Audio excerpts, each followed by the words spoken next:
Magandang umaga, Pilipinas. Narito ang latest kay Bagyong Paulo. Lumakas pa nga ho ito at ngayon ay taglay ang maximum winds na 100 kilometers per hour near the center at gustiness na umaabot po sa 125 kilometers per hour.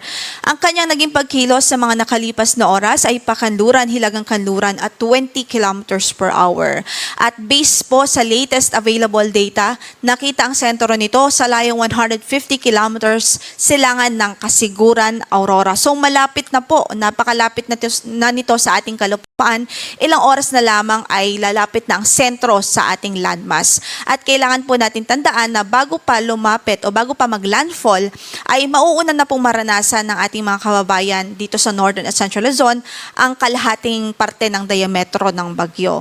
Kaya't kaugnay dyan, based po dito sa latest radar imagery po natin, narito po yung sentro ng bagyo at approaching na po ito papunta dito sa southern portion ng Isabela o northern portion ng Aurora as its entry point. So nakikita po natin ang possible landfall ay northern portion ng Aurora o kaya naman ay sa southern portion ng Isabela.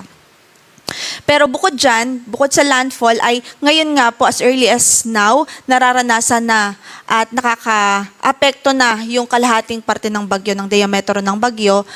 Dito po sa Cagayan, Isabela, Quirino, Aurora, maging sa ilang bahagi ng Quezon Province at yung mga pag-ulan, ramdam din ho sa malaking bahagi ng Bicol Region.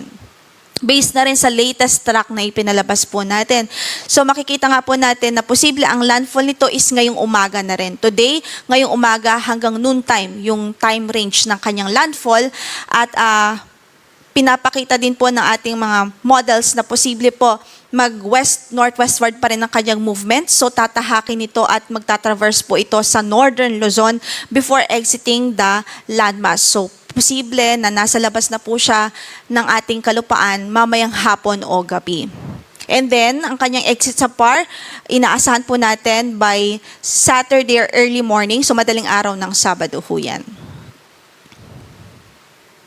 Kaugnay dyan, signal number 3 pa rin, nakataas ngayon sa northern portion ng Aurora, central and southern portions ng Isabela, sa northern portion ng Quirino, northern portion ng Nueva Vizcaya, Mountain Province, Ifugao, southeastern portion ng Abra, northern portion ng Benguet, central and southern portions ng Ilocos Sur, habang signal number 3 din sa northern portion ng La Union. Ito po yung mga lalawigan o mga lugar kung saan ay inaasahan natin mararanasan nga po yung pinakamalakas na epekto ng hangin na dala po nitong si Bagyong Paulo.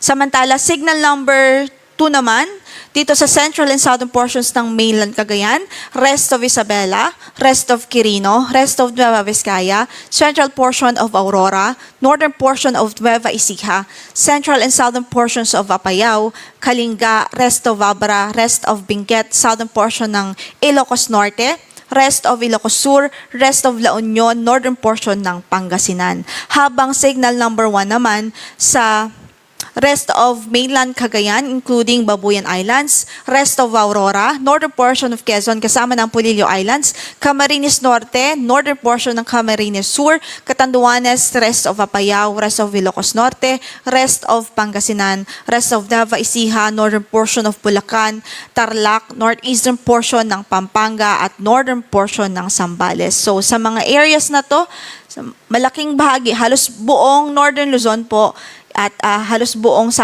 central Luzon at ilang bahagi ng southern Luzon, nakataas ang ating signal. So sila po yung directly affected ng bagyo.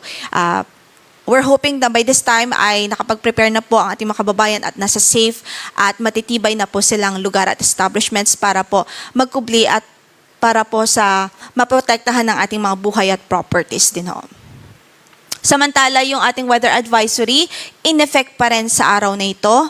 At pwede ang 200 millimeters o more than 200 millimeters of rainfall dito sa Isabela, Quirino at maging sa Aurora Province. So widespread na mga floodings ang inaasahan natin kapag ganito karaming pag-ulan ang may experience o nararanasan sa isang lugar.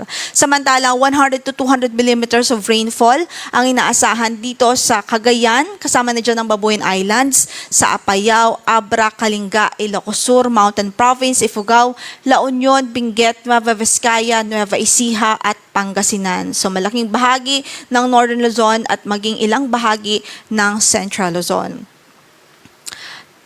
50 to 100 millimeters of rainfall naman ang pwede pong maranasan dito sa Ilocos Norte.